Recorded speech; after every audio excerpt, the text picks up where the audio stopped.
चलिए अपने आत्मा के ज्ञान और ध्यान की ओर।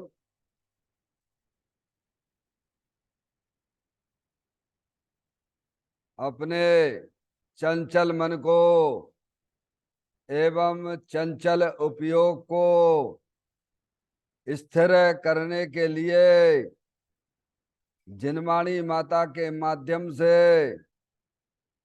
अपनी वर्तमान ज्ञान की पर्याय में सम्यक भेद ज्ञान उत्पन्न करते हुए शरीर और शरीर से संबंधित जितने भी चेतन अचेतन पदार्थ हैं उनका मुझ भगवान आत्मा के साथ में किसी भी प्रकार का कोई संबंध नहीं है।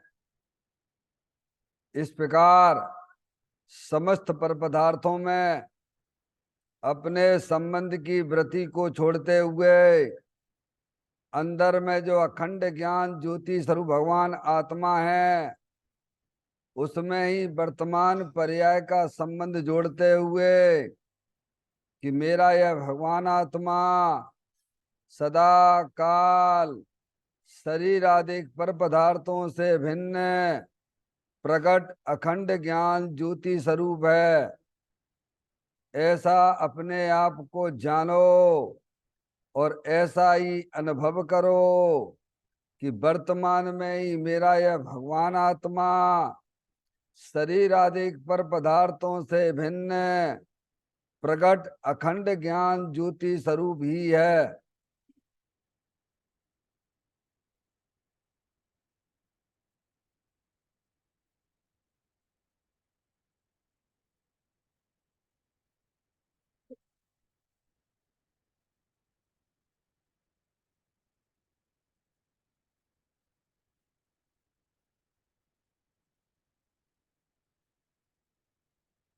इसी प्रकार से संसार अवस्था में आत्मा की पर्याय में जो विविध प्रकार की पुण्य पाप के परिणाम दिखाई देते हैं वे समस्त परिणाम परद्रव्यों के लक्ष्य से होने वाले भाव हैं, वे हमारे आत्मा का स्वभाव नहीं है। ऐसे समस्त रागादिक परिणामों में एकत्व बुद्धि, ममत बुद्धि, कर्तत्व बुद्धि, भोक्तत्व बुद्धि तथा उन रागादिक परिणामों की ज्ञाता बुद्धि को भी छोड़ते हुए अंदर में जो अखंड ज्ञान ज्योति स्वरूप भगवान आत्मा है जो कि पूर्ण निराकुलता वाला है, सुख शांति के भंडार स्वरूप है, ऐसी ज्ञायक प्रभु परमात्मा में शरीर रागादिक का लक्ष्य छोड़ के मैं तो तीनों काल पूर्ण निराकुलता स्वरूप भगवान आत्मा हूँ, ऐसा अपने आप को जानो और ऐसा ही अनुभव करो कि वर्तमान में ही मेरा यह भगवान आत्मा शरीर रागादिक से भिन्न पूर्ण निराकुलता वाला है, सुख शांति के भंडार स्वरूप है।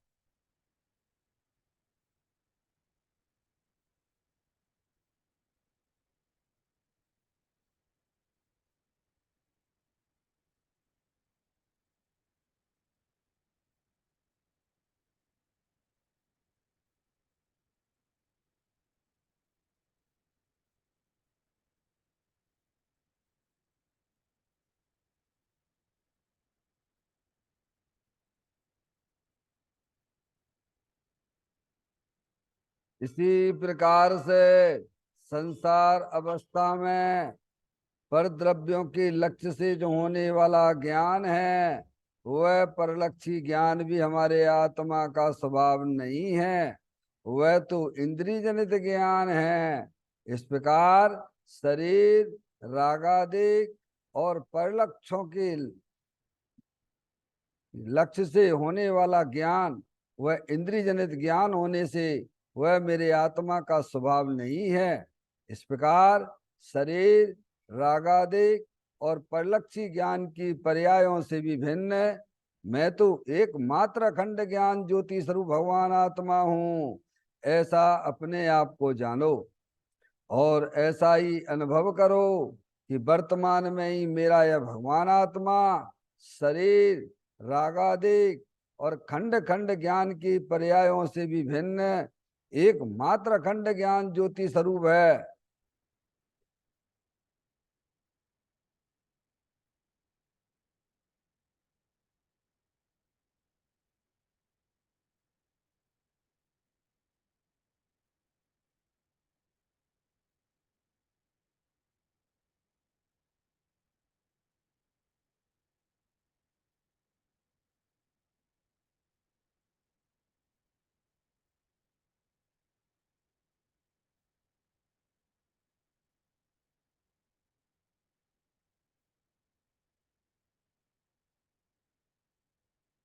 द्रव कर्म, भाव कर्म, नौ कर्म रहित शुद्धात्म स्वरूपो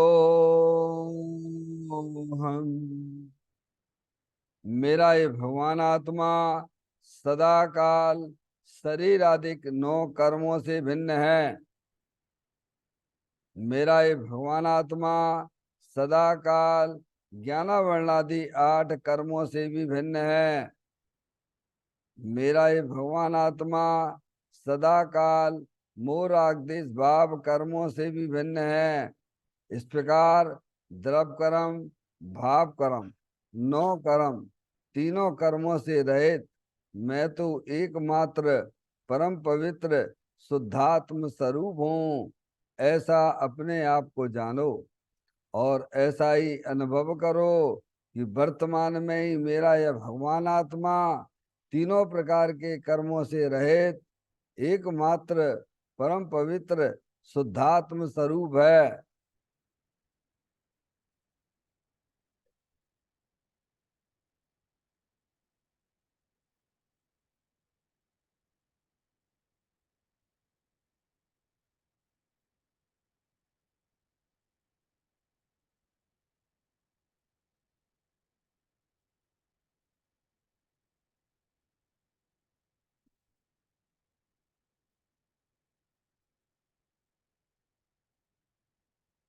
ओम नमः सिद्धेभ्या।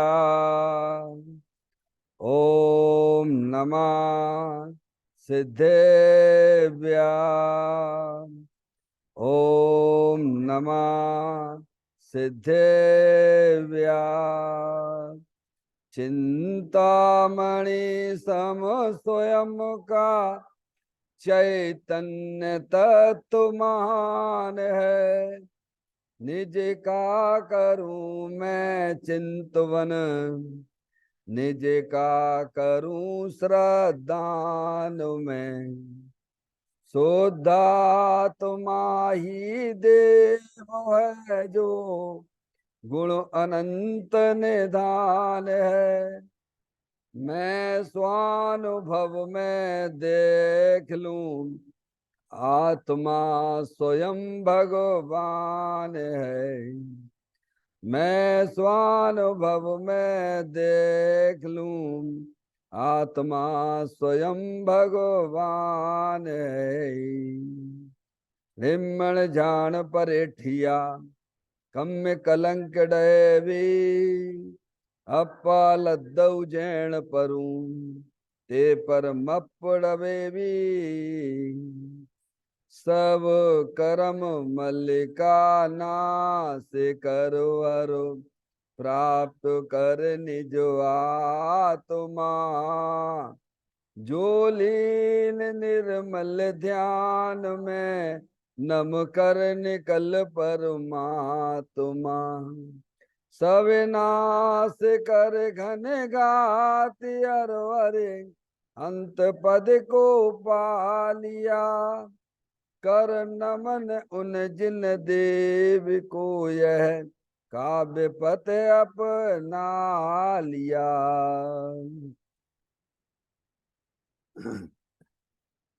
श्री योग सारजी नामक परम आध्यात्मिक ग्रंथ स्वाध्याय हेतु में विराजमान है। आज से 1400 वर्ष पहले इस महान पवित्र ग्रंथ की रचना दिगंबर संत योगेंद्र महाराज जी हुए हैं। उन्होंने इस महान पवित्र ग्रंथ की रचना की और उन्होंने इस ग्रंथ का नाम योग सारजी रखा।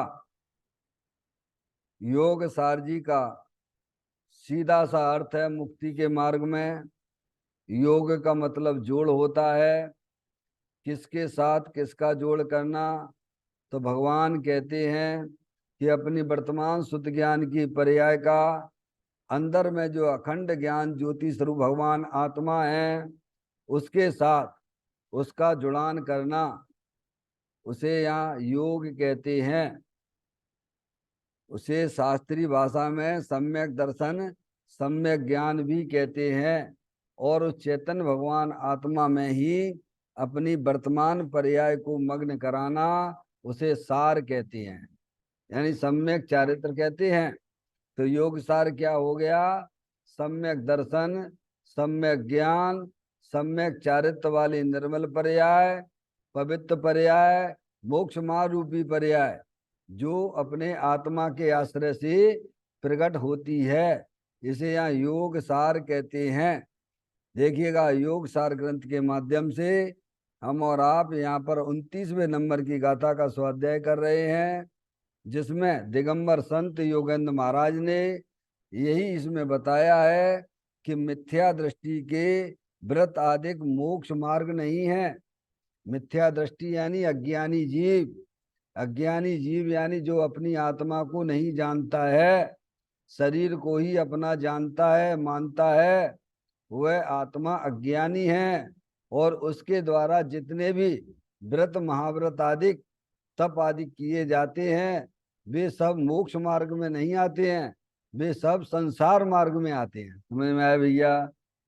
देखिएगा, गाथा का पाठ करते हैं। जब तक न जाने जीव परम पवित्र केवल आत्मा, तब तक न व्रत तपशील संयम मुक्ति के कारण कहे। क्या कहा है इस गाथा में?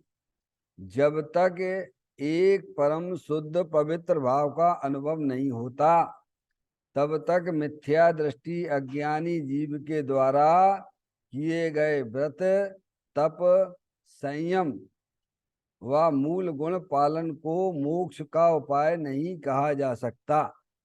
यानी जब तक ये आत्मा, अपना चेतन भगवान आत्मा, जो सदा काल शरीर से भिन्न है, कर्मों से भिन्न है, रागादिक परिणतियों से भिन्न है, ऐसा अनुभव नहीं करता है, अपने आप को आत्मा रूप अनुभव नहीं करता है, तब तक अज्ञानियों के द्वारा जो किए गए जितने भी व्रत तप संयम मूल गुण आदि हैं, वे सब संसार मार्ग हैं। समझ में आया भैया?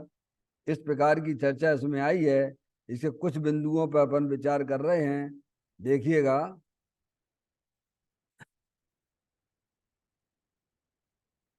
आज की चर्चा का विषय है भगवान आत्मा अतीन्द्रिय आनंद से शोभित तत्व है। उसमें एकाग्र होने पर अतीन्द्रिय आनंद का सागर उछलता है, उसे तप कहते हैं। क्या तप किसे कहते हैं? भगवान आत्मा अतीन्द्रिय आनंद से शोभित तत्व है। प्रत्येक आत्मा ऐसा ही है, अतीन्द्रिय आनंद स्वरूप है, सुख शांति के भंडार स्वरूप वस्तु है। जैसे मिस्त्री को मीठा नहीं बनाना पड़ता है ना, ऐसे ही आत्मा भी अतीन्द्रिय आनंद से सुशोभित हो रहा, मंडित हो रहा है। समझ में आया भैया? तो कहते भगवान आत्मा अतीन्द्रिय आनंद से शोभित तत्व है। उसमें एकाग्र होने पर अतीन्द्रिय आनंद का सागर उछलता है। क्या है? समझ में आया? तप किसे कहते हैं? अज्ञानी जीव तप किसे कहते हैं? शरीर को सुखाने को तप मानते हैं। समझ में आया भैया? यहाँ आचार्य भगवंत हमें समझाते हैं कि अपना जो चेतन भगवान आत्मा, जो सदा काल तीनों कर्मों से रहित है, उसमें अपने उपयोग को लीन करना। समझ? यानी वर्तमान उपयोग को शरीर रागादिक परद्रव्यों से भिन्न होते हुए अंदर अखंड ज्ञान ज्योति स्वरूप भगवान आत्मा में लीन करना, उसे भगवान तप कहते हैं। समझ में आया भैया? डॉक्टर साहब, हम तो तप के नाम से बहुत घबराते हैं, क्योंकि तप जानते ही नहीं कि तप किसे कहते हैं। अपने आत्मा का आनंद लूटने का नाम तप है भगवान। समझ में आया भैया? हम्म। शरीर को सुखाने का नाम तप नहीं है। आत्मा की पर्याय में जो विकार रूप परिणति है, उसको सुखाने का नाम तप है। क्या कहा डॉक्टर साहब? ऐसा जो है, जय सेनाचार्य जी ने प्रवचन सार जी में कहा, इच्छा निरोधो तपा। क्या है? इच्छा का निरोध करना। समझ गए ना आप? इच्छाओं को सुखा देना। कैसे सूखेंगी इच्छाएं? अपना चेतन भगवान आत्मा है ना, इच्छा रहित भगवान आत्मा है ना, भाव कर्म से रहित है ना, होना थोड़ू है। आत्मा तो सदाकाल भाव कर्म से रहित है, इच्छा से रहित है। समझ में आया भैया? उसकी दृष्टि करोगे, उसका अवलंबन लोगे, तो तुम्हारी सारी इच्छाएं जो संसार का कारण बन रही थी, वे सूखती चली जाएंगी और आत्मा में आनंद बढ़ता चला जाएगा। उसका नाम तप है। समझ में आया भैया? हम्म। ये तप की परिभाषा आई है। ऐसे ही जो है, नियम सार जी में भी, नियम सार में भी आचार्य कुंद देव ने ये बात लिखी है। 55वें नंबर की गाथा में, 118वें नंबर की गाथा में, अपने आत्मा में प्रतिपन्न करना, अपने आत्मा में विश्रांति करना, उसको तप कहते हैं। क्या? अब ये तप होते हैं ज्ञानियों को, होते हैं अज्ञानियों को नहीं होते हैं। आपको पता ही होगा 10 लक्षण पर्व में अपन जो है तप नाम का एक जो है धर्म आया है। समझ में आया भैया डॉक्टर साहब? उत्तम, क्षमा, मार्दव, आर्जव, सत्य, शौच, संयम, तप, त्याग, आकिंचन और ब्रह्मचर्य। समझ में आया भैया? तो उस सब में क्या उत्तम शब्द लगा हुआ है? क्या लगा है? सब में आगे लगा ना, उत्तम, क्षमा, मार्दव, आर्जव, सत्य, शौच, संयम, तप। तो सब में उत्तम शब्द लगा है। तो उत्तम शब्द जो लगा हुआ है, वह सम्यक दर्शन, सम्यक ज्ञान का सूचित है। क्या है उत्तम डॉक्टर साहब? उत्तम शब्द जो बताता है, वह सम्यक दर्शन, सम्यक ज्ञान को बताता है। और सम्यक दर्शन किसे कहना? आत्मा के दर्शन का नाम सम्यक दर्शन है, आत्मा के ज्ञान का नाम सम्यक ज्ञान है। समझ में आया? उसके बाद ये चारित्र है उत्तम तप धर्म। समझ गए नहीं आप? तो ये मुख्यता से तो मुनिराजों को होता है 10 धर्म जो बताए गए हैं, पर गौण रूप से श्रावकों को भी होता है। क्या कहा भैया? 10 धर्मों की चर्चा में जो मुख्यता से तो मुनिराजों की मुख्यता से है, पर गौण रूप से ये 10 धर्म श्रावकों को भी प्रकट होते हैं। समझ? श्रावक होते ही ज्ञानी है। समझ में आए भैया? श्रावक भी ज्ञानी होता है। जो प्रतिमाओं का स्वरूप है, जो 11 प्रतिमाओं का स्वरूप है, वो श्रावक का है। उसके पहले अगर वो अज्ञानी अगर वो ले लेता है, तो उसके वो श्रावक नहीं कहलाता है। समझा? पहले सम्यक दर्शन होता है, सम्यक ज्ञान होता है। अपने आत्मा का सच्चा ज्ञान करना, अपने आत्मा का श्रद्धान करना। मैं मनुष्य नहीं हूं, मैं स्त्री नहीं हूं, मैं रागी नहीं, मैं द्वेषी नहीं, मैं तो एक चेतनेश्वर भगवान आत्मा हूं। समझ में आया? उसके बाद तप होते हैं। और अज्ञानियों के द्वारा जो तप किए जाते हैं, वे वास्तव में उत्तम तप नहीं है। वे तो बाल व्रत कहे हैं। क्या कहा है?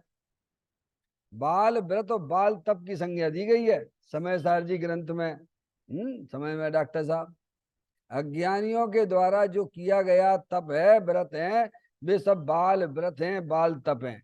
क्योंकि अज्ञानी जीव अपने आत्मा को जानता ही नहीं है, पहचानता ही नहीं है। समझ में आया भैया? इसीलिए वास्तव में तप जो संज्ञा दी गई है, उत्तम तप संज्ञा अपनी आत्मा में आनंद लूटना, अपने आत्मा में प्रतिपन्न करना।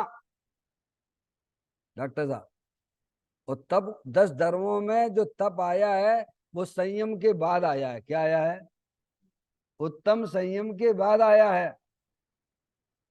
उत्तम संयम डॉक्टर साहब, संयम क्या? अपने उपयोग को अपने चेतन भगवान आत्मा में लगाना, उसका नाम संयम है। संयम क्या है? सब परिभाषाएं जो है जो चल रही है मार्केट में, वो एकदम का ऐसा में व्यवहार की भाषा है।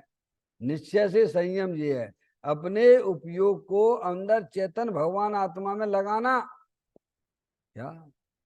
अपने उपयोग को समस्त परद्रव प्रभाव और पर्याय से विमुख करके अंदर चेतन भगवान आत्मा में लगाना, उसका नाम संयम है।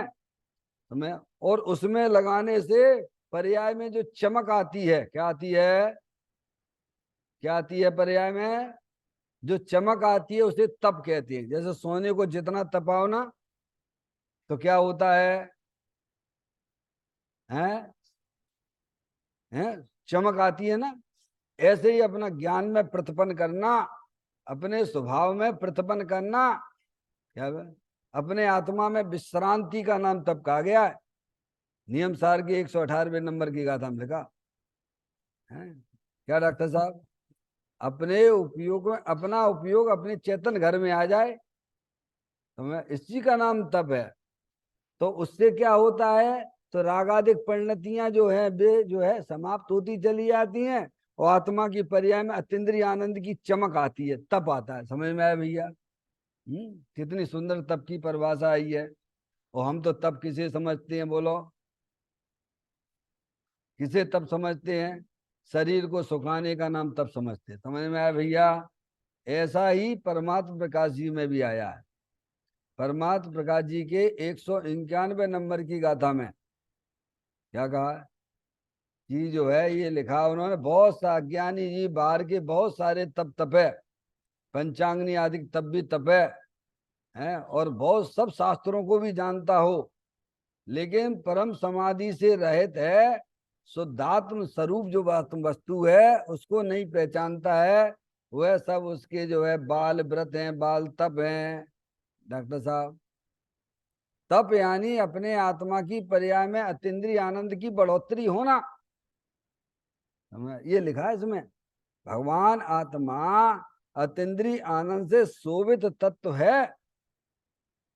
निरंतर आप अपने आत्मा को ही जान रहे हैं, क्या भगवान शोभित हो रहा है? बोलो कब जानने वाले नहीं रहते हो? जो है उसी को ही ठुकराते हो। क्या हो रहा है डॉक्टर साहब? हर समय आत्मा अपने आत्मा को ही जानता है।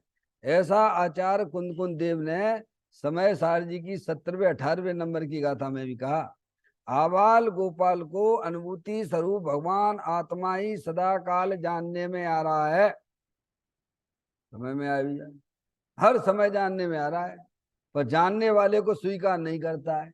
क्या स्वीकार करता है? क्या स्वीकार करता है? कि शरीर है सो मैं हूं। जानने वाला क्या हुआ? जानने वाले को गौण करता चला जाता है, मुख्य करता है बाहरी पर पदार्थों को। ये ऐसे ही हमारे साथ में हो रहा है।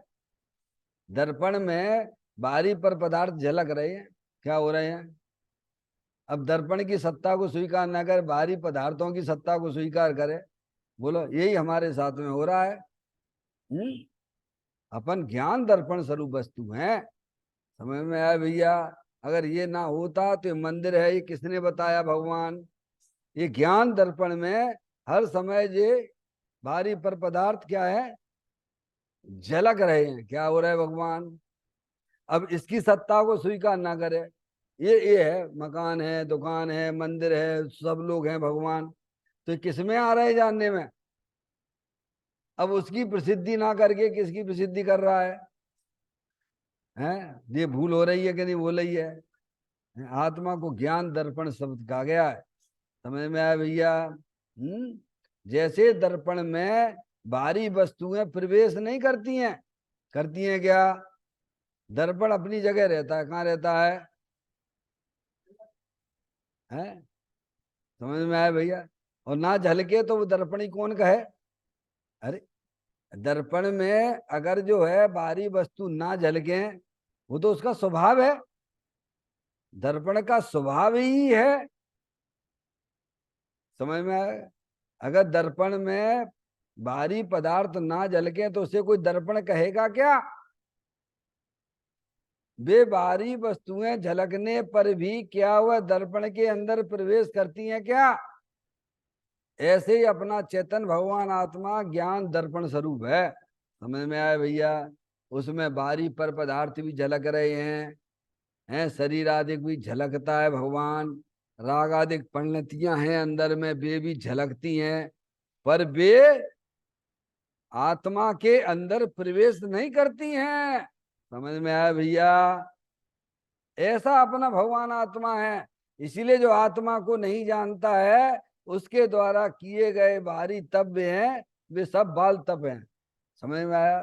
तब संज्ञा तो सम्यक दर्शन सम्यक ज्ञान होने के बाद ही लागू पड़ती है। इसलिए अज्ञानियों के द्वारा किए गए जितने भी तप हैं, वे सब संसार मार्ग हैं। समझ में आया भैया? यहाँ पर तो तप की परिभाषा ये बताई जा रही है कि भगवान आत्मा अतीन्द्रिय आनंद से शोभित तत्व है, शोभायमान हो रहा है सभी को, सभी को। समझ में आया भैया? पर ज्ञान नेत्र खोल के नहीं देख रहे क्या है। ज्ञान की पर्याय में मुख्यता किसकी चल रही है? अरे जैसे अपने आत्मा की रुचि होगी, उसे अपना आत्मा जानने में आएगा। और जैसे पर पदार्थों की रुचि है, मुख्यता ज्ञान में किसकी चल रही है, तो कैसे आएगा जानने में डॉक्टर साहब? सम्यक दर्शन सम्यक ज्ञान तो यही कहा ना, पर द्रव्यन से भिन्न आप में रुचि सम्यक्त भला है, आप रूप को जान पनो सो सम्यक ज्ञान कला है। समझ में आया भैया? अपने आत्मा की रुचि का नाम सम्यक दर्शन है भगवान, पर पदार्थ की रुचि का नाम क्या है? वो तो मिथ्या दर्शन है। क्या कह रहा भैया? जिनकी वर्तमान शुद्ध ज्ञान की पर्याय में अपने आत्मा की रुचि नहीं है, पर पदार्थों की रुचि है, वे सब मिथ्या दृष्टि हैं। समझ में आया भैया?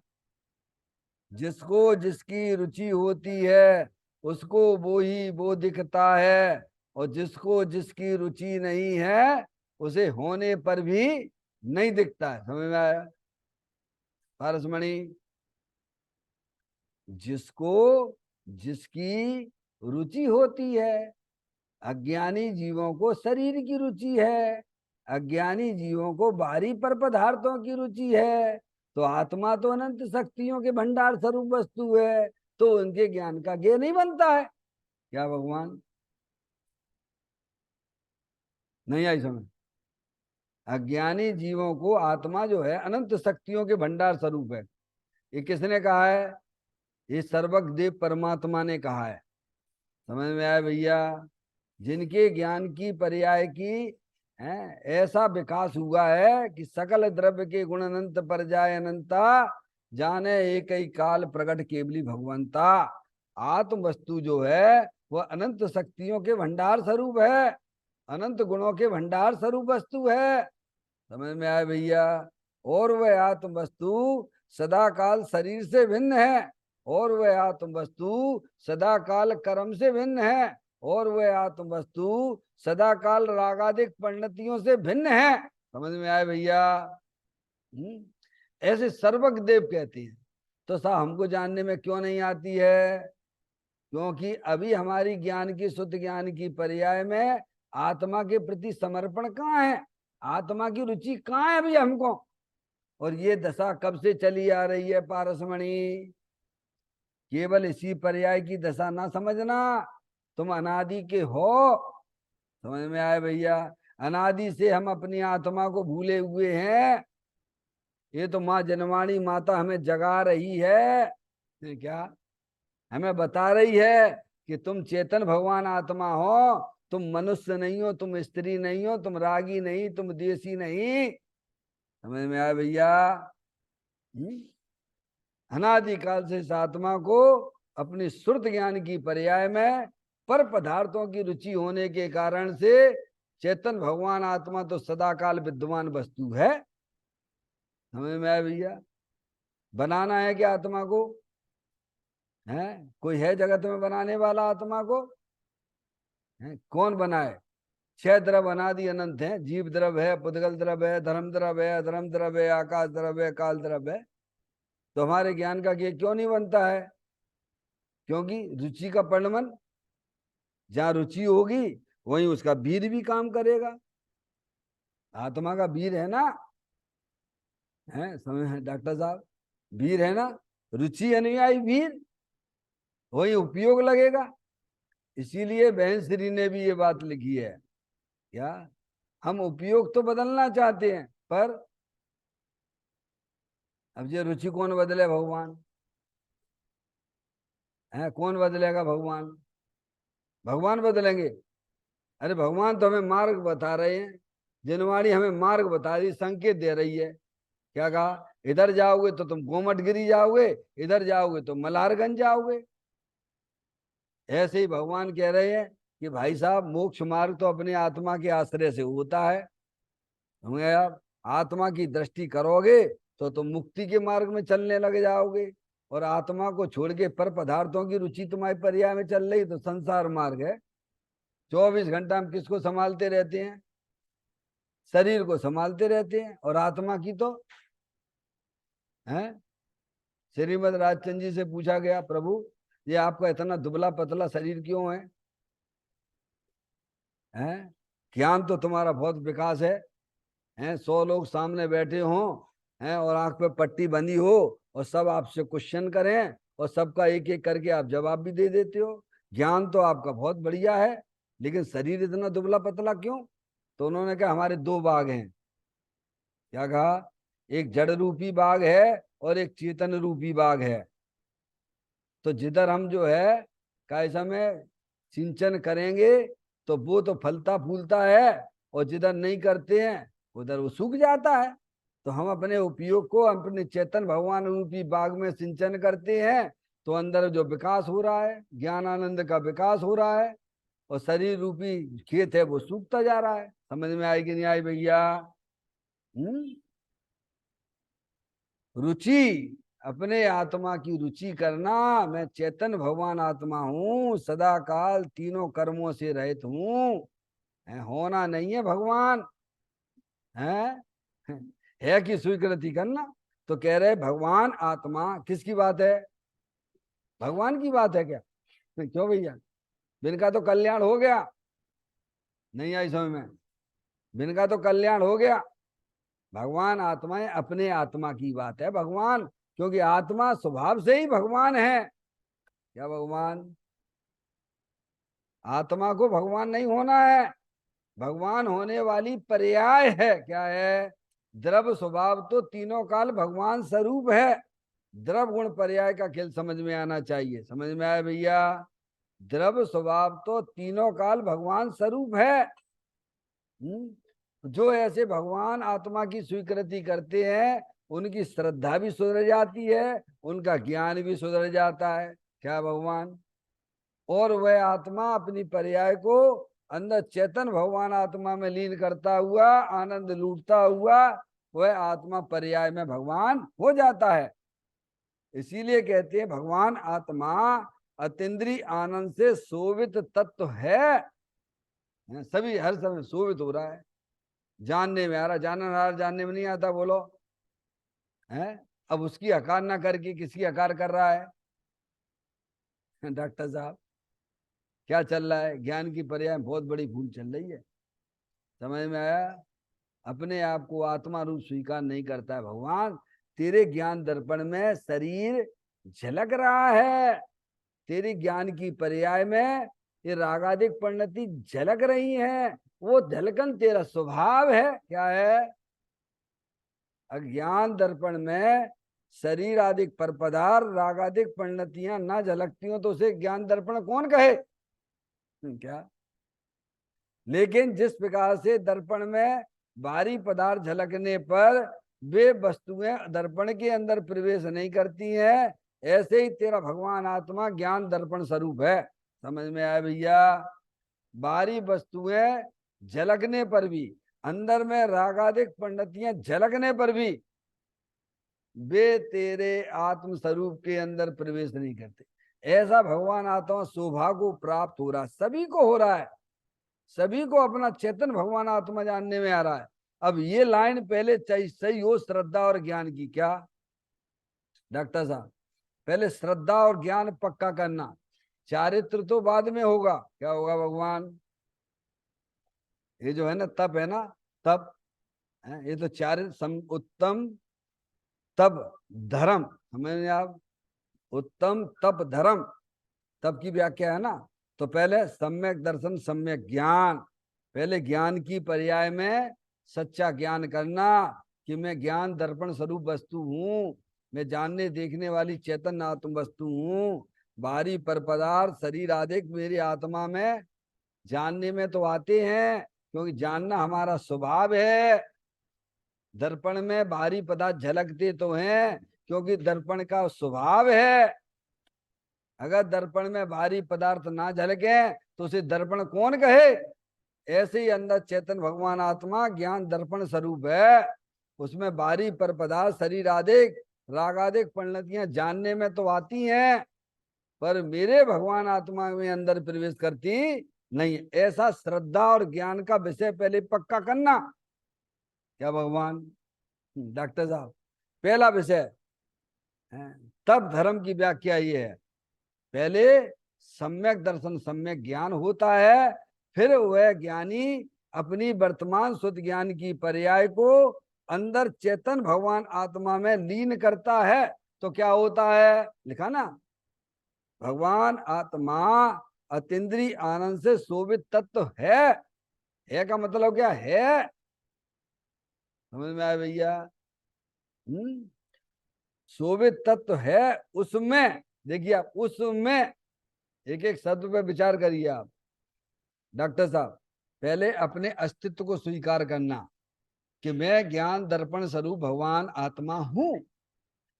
अब ये स्वीकृति किनको होती है, देख लो आप समस्त ज्ञानी जीवों क्या दशा हो रही है। सब अपने आप को क्या माने बैठे हुए हैं, मैं लड़का हूं मैं लड़की हूं। समझ में आया भैया डॉक्टर साहब। ये अज्ञान दशा अनादिकाल से चली आ रही है। समझ में आया भैया। सब आत्माएं अतीन्द्रिय आनंद स्वरूप हैं, सुख शांति के भंडार स्वरूप वस्तु है कि स्वीकृति का नाम सम्यक दर्शन सम्यक ज्ञान है। उस समय उपयोग की दशा बैरमुख नहीं है, उस समय श्रुत ज्ञान की पर्याय का झुकाव चेतन भगवान आत्मा की तरफ है। समझ में आया भैया। समझ में आई। ऐसी स्वीकृति करना तो कहते भगवान आत्मा अतीन्द्रिय आनंद स्वरूप है। सुख चाहिए कि नहीं चाहिए संजय भैया, कहाँ मिलेगा, रुपया खूब इकट्ठे कर ले तो सुखी हो जाएंगे। 24 घंटा कहाँ दिमाग लगाते हो, बोलो। सुखी होने का उपाय तो हम सब कर रहे हैं, कहाँ से कर रहे हैं सुखी होने का उपाय है।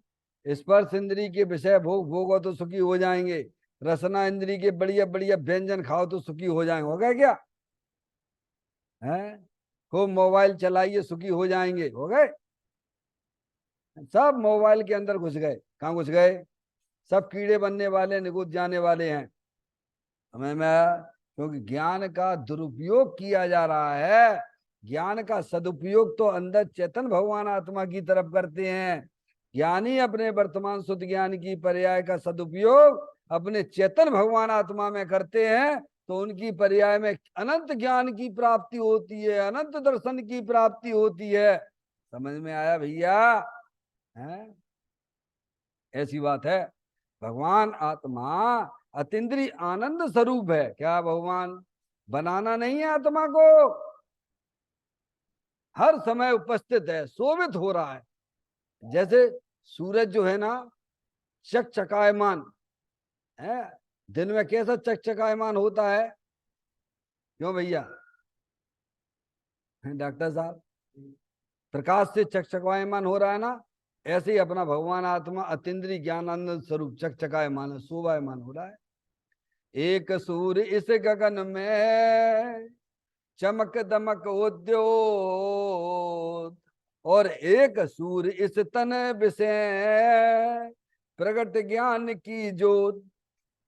गगन सूर्य तो दिवस में करता जड़ उद्योग, और चेतन सूरज निस दिवस करे ज्ञान की ज्योत। क्या है, आकाश में रहने वाला सूरज वह तो बाहरी पर पदार्थ जड़ को प्रकाशित प्रकाशमान करता, वो भी दिन में, रात में नहीं। क्या कहा है संजय भैया, आकाश में सूरज जो है दिन में प्रकाशित होता है, समझ में आया भैया। लेकिन अपना चेतन भगवान आत्मा निश्चित रात दिन 24 घंटा ऐसा शोभायमान हो रहा है भगवान। वह ज्ञानियों को प्रत्यक्ष है, क्योंकि ज्ञानियों को अपने चेतन भगवान आत्मा की रुचि है, उससे उससे प्रेम हो गया है। क्या है प्रेम करना? तो भाई साहब स्थायी वस्तु से करो। इससे क्या प्रेम करना? इस शरीर से क्या प्रेम करना डॉक्टर साहब? हैं? समझ में आया भैया? जिसने शरीर से ही प्रेम करना छोड़ दिया है, उसे बाहरी पर पदार्थों से प्रेम कैसे होगा भगवान? समझ में आया भैया? ज्ञानी की दशा मोक्ष मार्ग की तरफ मुड़ गई है। ज्ञानी ने अपने उपयोग को अंदर चेतन भगवान आत्मा की तरफ मोड़ लिया है। समझ में आया भैया? सब रुचि का खेल है। समझ में आया भैया? इसीलिए यहाँ इस बात को जोर दे के कहा जा रहा है, समझ में आया, कि भगवान आत्मा तो अतीन्द्रिय आनंद स्वरूप है, और जो उसमें एकाग्र होने पर क्या है, क्या कहा है ना, केंद्र बिंदु उसको बनाइए आप डॉक्टर साहब। एकाग्र का मतलब क्या है? अपने उपयोग को अंदर अविनाशी वस्तु जो अतीन्द्रिय आनंद स्वरूप है, उसमें अपने उपयोग को एकाग्र करना,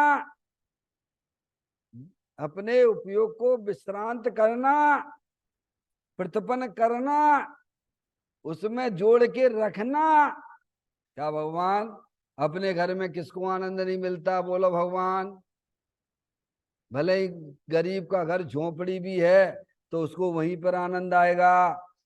समझ में आए भैया? सबको अपने घर में आनंद मिलता है। ज्ञानी कहते हैं हम भी अपने घर में आ गए हैं, हमने अपने उपयोग को समझ पर द्रव पर भाव और पर्याय से विमुख कर लिया है, और अंदर चेतन भगवान आत्मा का आनंद लूटते, तो हमें तो आनंद ही आनंद है। इसको भगवान ने तप कहा है। शरीर को सुखाने का नाम तप नहीं है, इच्छाओं को सुखाने का नाम तप है। क्या भगवान? इच्छा निरोधो तपा।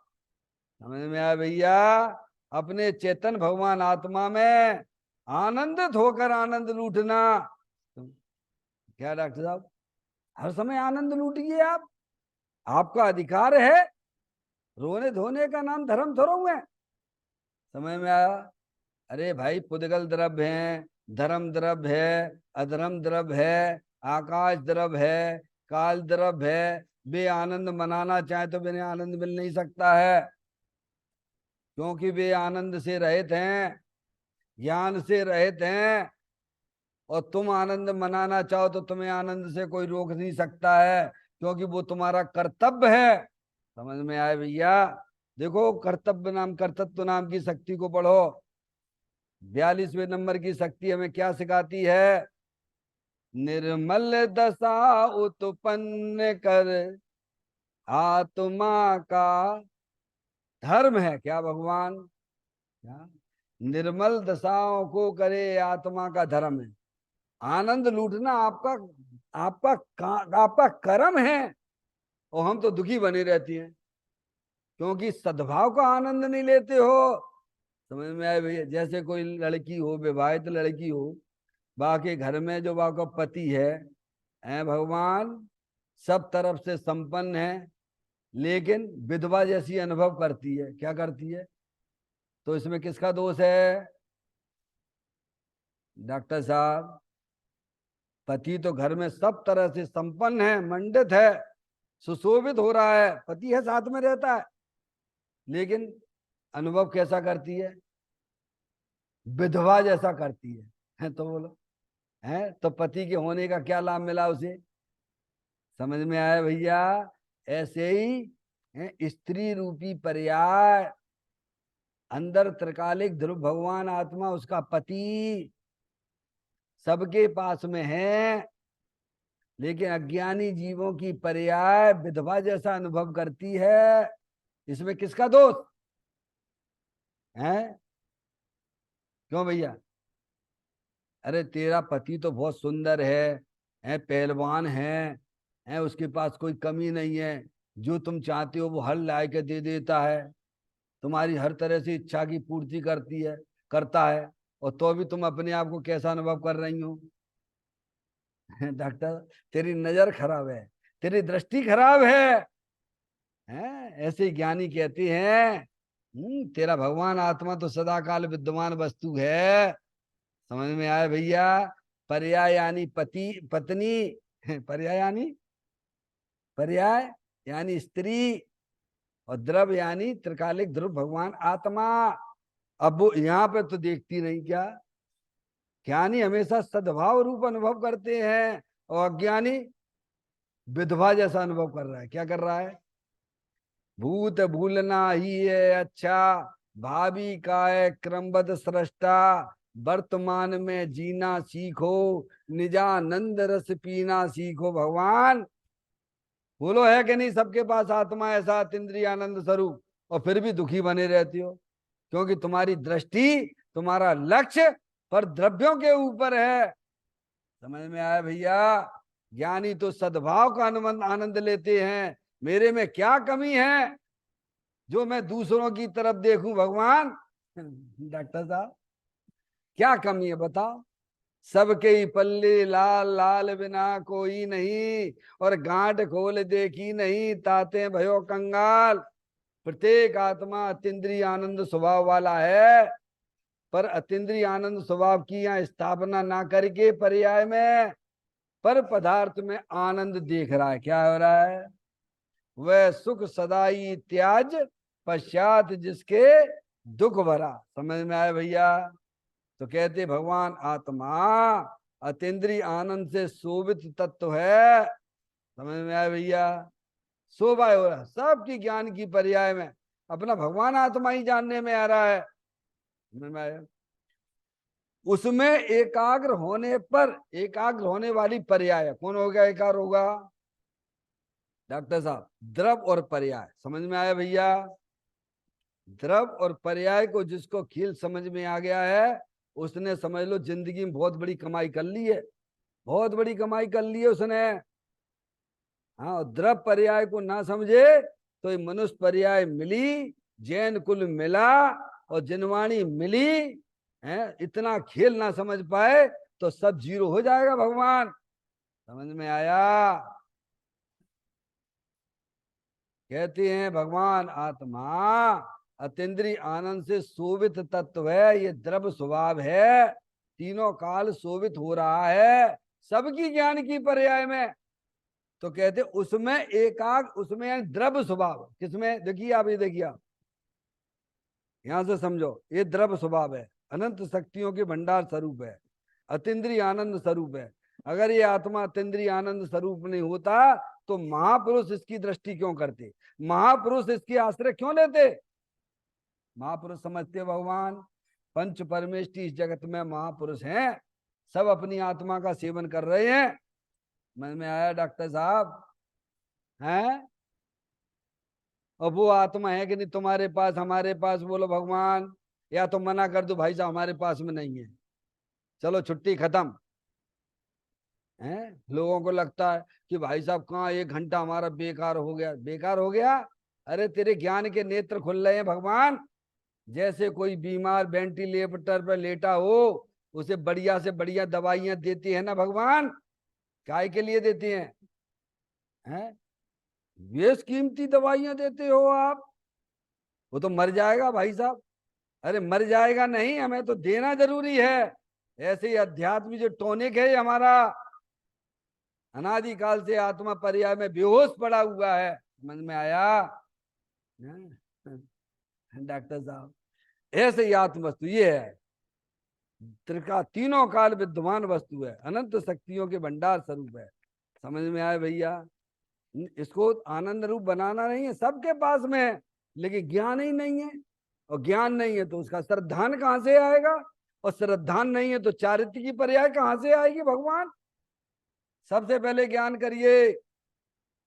सब आत्माओं का एकमात्र कर्तव्य है, सबसे पहले अंदर जो छुपी हुई चैतन्य आत्म वस्तु है वह मैं हूं, ऐसा मां जनवाणी माता के द्वारा जो ज्ञान करते हैं, तो श्रद्धान लाते हैं, वे ही अपनी पर्याय को लिखा ना। भगवान आत्मा अतीन्द्रिय आनंद से शोभित तत्व है। हमें आपको आत्मा को अतीन्द्रिय आनंद स्वरूप बनाना नहीं है भगवान, जैसे मिश्री मिठास से भरपूर हुआ करती है ना, ऐसे ही प्रत्येक आत्मा अतीन्द्रिय आनंद से भरपूर तत्व है भगवान। ये द्रव्य स्वभाव है। समझ में आया भैया? अब आगे देखिए आप, उसमें एकाग्र होने पर क्या मतलब है? एकाग्र, ये पर्याय, ये देखिए, ये देखिए पर्याय, ये देखो है, दिख रही है, ये द्रव्य स्वभाव है डॉक्टर साहब, और ये पर्याय, ये निकल रही इसकी पर्याय, ये देखो व्हाइट कलर, जैसे सूरज में से किरणें निकलती है ना, ऐसे अपने चेतन भगवान आत्मा मत्सुत ज्ञान की पर्याय निकल रही है? अब ये किधर प्रसिद्धि कर रही है? अपने द्रव्य स्वभाव का तो प्रसिद्धि करती नहीं है, किसकी कर रही है? शरीर की प्रसिद्धि कर रही है। क्या भगवान कहते शरीर नाम की तो जगत में कोई वस्तु ही नहीं है। जैसे अज्ञानी जीव पहले जो है 1000 के नोट की पूजा करते थे, अब क्या हो गया है? और कुछ दिन के बाद तो 2000 की भी अभी 2000 की पूजा कर रहे हैं। समझ में आया भैया? पूजा यानी मुख्यता ज्ञान की पर्याय में जो मुख्य किया जाता है उसको पूजा कहते हैं भगवान। समझ में आया भैया? अब ज्ञान की पर्याय में ये मुख्य होना चाहिए था द्रव्य स्वभाव, जो अनादि, अब इसको ज्ञान ही नहीं है कि मैं अंदर चेतन आत्म वस्तु ऐसी आनंद स्वरूप बनी हुई है, इसको ज्ञान ही नहीं है पहले तो। समझ में आया भैया? ज्ञान करे और श्रद्धान करे, मैं तो आत्मा हूं, मैं मनुष्य नहीं हूं, मैं स्त्री नहीं हूं, मैं रागी नहीं, मैं द्वेषी नहीं, मैं तो अतीन्द्रिय आनंद स्वरूप भगवान आत्मा हूं। ऐसा जब पर्याय में स्वीकृत होता है, श्रद्धा ज्ञान होता है, उस समय पर्याय की दृष्टि द्रव्य स्वभाव की तरफ है। समझ में आया भैया? और ऐसे द्रव्य स्वभाव की दृष्टि जिन्हें हुई है, वे अपनी पर्याय को अंदर चेतन भगवान आत्मा में लीन करते हैं। कहते हैं उसमें एकाग्र होने पर डॉक्टर साहब, उसमें द्रव्य स्वभाव में, किसमें? बात समझ में आती भगवान की वाणी? ये आपके पास द्रव्य स्वभाव भी है, ये आपकी ये पर्याय आ रही है, ये पर्याय, ये शरीर है, ये जुदी वस्तु है, ये कर्म है, जुदी वस्तु है, ये रागादिक परिणतियां, ये भी जुदी वस्तुएं हैं। समझ में आया? अब ज्ञानी अपने उपयोग को शरीर और शरीर से संबंधित जितने भी चेतन अचेतन पदार्थ हैं उनसे विमुख करता हुआ एकाग्र है, उसमें द्रव्य स्वभाव में एकाग्र रहता है। अब ये काम कहाँ हो रहा है? सब पर्याय में हो रहा है। कहाँ हो रहा है? ये श्रुत ज्ञान की पर्याय में हो रहा है। समझ में आया भैया? शरीर से दृष्टि हटाई, शरीर में अपनापन गया उसका, है कर्म रागादिक परिणति से अपनापन टूट गया, अंदर चेतन भगवान में अपना हुआ, तो वह अब ये प्रोसेस करता है मोक्ष मार्ग। क्या ये प्रोसेस होती, क्या होती है? अंदर गायक प्रभु परमात्मा में एकाग्र करना। तो क्या मिलेगा भैया? तुम मिश्री खाओगे बारंबार बारंबार तो तुम्हारा मुंह कैसा होगा? खारा होगा, खारा। क्यों भैया? है संजय भैया, बारंबार मिश्री खाओगे तो मुंह कैसा होगा? मीठा ही होगा क्या नहीं होगा? ऐसे ही ज्ञानी अपनी वर्तमान पर्याय को अंदर चेतन भगवान आत्मा में बारंबार बारंबार बारंबार, अत्यंद्रिय आनंद स्वरूप है ना, तो उस पर्याय में क्या आएगा? तो उसमें एकाग्र होने पर क्या आएगा? आगे पढ़ो भगवान, बोलो। सबके पास ग्रंथ है कि नहीं है? क्या लिखा है? जब अज्ञानी अपनी वर्तमान सुत ज्ञान की पर्याय को अंदर अतीन्द्रिय आनंद स्वरूप भगवान आत्मा में एकाग्र करता है, अपने उपयोग को समझ पर द्रव प्रभाव और पर्याय से विमुख करता हुआ अंदर एक अविनाशी वस्तु को केंद्र बिंदु बनाता है, उसमें एकाग्र होने पर क्या होता है? तो क्या अतीन्द्रिय आनंद का सागर उछलता है। क्या होता है भगवान? और हमारी पर्याय में क्या चल रहा है? दुख का सागर चल रहा है। काय का सागर चल रहा है? क्योंकि स्त्री मेरी है, लड़का मेरा है, दुकान मेरा है, रुपया पैसा मेरा है, शरीर मेरा है। तेरा है क्या? तुम कौन हो? डॉक्टर साहब, कितनी भूल चल रही है ज्ञान की पर्याय में। जो शरीर आदि पर पदार्थों को अपना जानते मानते हैं, उनकी पर्याय में दुख की बाढ़ चल रही है। समझ में आया भैया? और जो अंदर चैतन भगवान आत्मा में अपने उपयोग को रमाते हैं, उनकी पर्याय में अतीन्द्रिय आनंद की धाराएं चलती हैं। उसे भगवान मोक्ष मार्ग कहते हैं। और वे ही आत्मा आगे चल के मुक्ति को प्राप्त करते हैं। समझ में आई भैया? इसे भगवान से तप कहते हैं। समझ में आया? शरीर के सुखाने का नाम तप नहीं है, अपनी पर्याय में आनंद की बढ़ोतरी होती रहे उसको तप कहते हैं। और वह आनंद की बढ़ोतरी अंदर द्रव स्वभाव, जिसके घर में कुआ हो पानी का, भगवान क्या होगा? तो क्या करेगा? पानी के लिए तरसेगा क्या है? अरे निकालते जाओ निकालते जाओ, कितना भी वो। ऐसे ही ज्ञानी अपने उपयोग को अंदर चेतन भगवान आत्मा में डुबोकर बारंबार डुबोते हुए अतीन्द्रिय आनंद का भोग करते हैं। डॉक्टर साहब, नहीं मिले आनंद तो ले जाइए, ज्ञानी तो कह रहे हैं, हम तो तुम्हें गारंटी दे रहे हैं, तुम्हें गारंटी देते हैं। अगर तुम अपने उपयोग को, अपनी पर्याय को अपने द्रव के सन्मुख करके देख के तो कि मिलता है कि नहीं मिलता। अनंत काल तो अपन ने ये किया ही है, अपने पर्याय को बैरमुखी रखा है। एक बार अंतर्मुख करके देख लो भगवान, तुम्हें आनंद ना मिले, ज्ञानी कहते हमारे पास चले आना। ये काल आल का वो मत लेना बहाना कि साहब पंचम काल में नहीं हो सकता है। समझ में आया भैया? अरे पंचम काल में भी ये आत्मा तीन चौकड़ी के कसाई के हवा पूर्व बीतराग आनंद दशा में रहती है ज्ञानी। समझ में आया भैया? इसीलिए इस बात को बड़ी जोरदारी से कही जा रही है कि भगवान आत्मा अतीन्द्रिय आनंद से शोभित तत्व है, और उसमें अपनी वर्तमान उपयोग को लीन करने से अतीन्द्रिय आनंद का सागर उछलता। कहाँ उछलता है? द्रव्य में उछलता है कि पर्याय में उछलता है? हैं? पर्याय को सुखी होना हो तो अंदर अविनाशी वस्तु विराजमान है, अतीन्द्रिय आनंद स्वरूप है। पर्याय को वहां ले जाइए, भेद ज्ञान के द्वारा ज्ञानी वहां ले जाते हैं। डॉक्टर साहब, क्या भेद ज्ञान की ज्योति जलाइए। जो भेद ज्ञान की ज्योति जलाते वे आनंद में रहते हैं, और जो भेद ज्ञान को अपनाते नहीं है वे ऐसे डोलते, अनादिकाल से डोल रहा है सो डोलता रहेगा। ऐसा लिखा है आचार्य अमृतचंद देव ने समय सार के ग्रंथ में, समय सार ग्रंथ में लिखा है, भेद विज्ञानता सिद्धा सिद्धा एकल के चंद। जितने भी जीव मुक्ति को प्राप्त हुए हैं सब भेद विज्ञान के प्रताप से हुए हैं, और जितने भी जीव संसार में रखड़पट्टी कर रहे हैं, दुखी हो रहे हैं, सब भेद विज्ञान के अभाव से हो रहे हैं। समझ में आया भगवान? इसीलिए कहते हैं जिन्हें अपने चेतन भगवान आत्मा का आनंद लेना है, उन्हें अपनी वर्तमान शुद्ध ज्ञान की पर्याय में वस्तु स्वरूप का सच्चा ज्ञान श्रद्धान करके अपनी पर्याय को अंदर चेतन भगवान आत्मा में लीन करना, उसे भगवान ने तप कहा है। यही वास्तव में वस्तु स्वरूप है, और यही हमें अपने जीवन में अपनाना चाहिए। निज निधि ने जो मैं बताई, यह अनंत अनंत उपकार है, उसके लिए जिन वाणी माँ को वंदना सतवार है, वंदना सतवार है। नौ